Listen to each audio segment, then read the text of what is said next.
Last year, about 17,000 kidneys were placed for transplant in the United States. 11,000 came from deceased organ donors. 5,000 to 6,000 came from living donors. And a small number came from a much more sinister and secret place.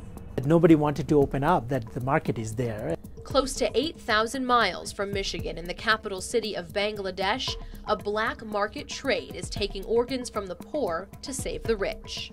Human body is becoming a commodity, It's not like slavery, it's not prostitution, it's a different kind of exploitation of the bodies.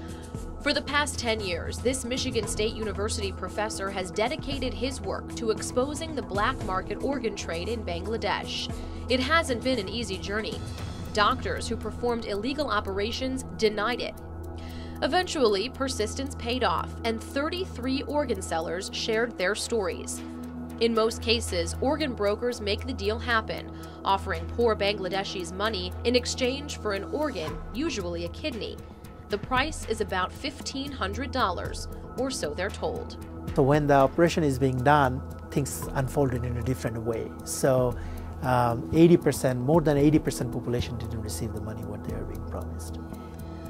Monir found that most of the operations are taking place in India, with reputable doctors performing these illegal surgeries on 8 to 10 people at a time. Organ brokers are preying on poor villagers to benefit their wealthy clients. They have connection with the village. It's an extended family structure. So they are entrapping these poor people who are in debt in a situation like that. These newspaper ads tell kidney sellers if they're willing to cut open their body and give up an organ, they can get a visa and a new life in the United States.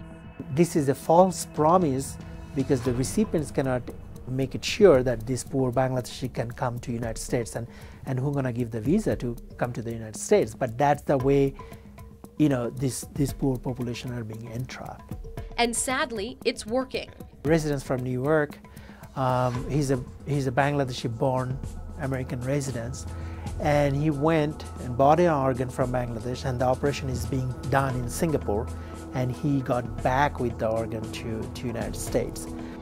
Even worse, kidney sellers and black market organs are finding their way to United States soil and United States hospitals. There are cases where these poor people came to United States and the operation is being done within the United States. But how is this happening? It's disturbing to the reputable organizations in the United States who facilitate legal organ donation, like Gift of Life Michigan.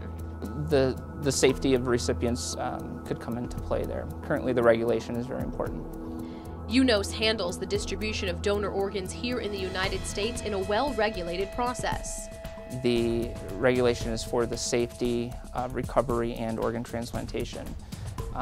With that being said, we also deal with UNOS, and they make sure that organs are distributed fairly based on severity of illness, based on blood type, wait time, and geography also plays a role.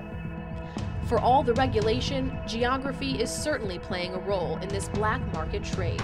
It's a globalized world, so wherever there are loopholes of the law and the market, people find, and there are those organ brokers, they're finding their way.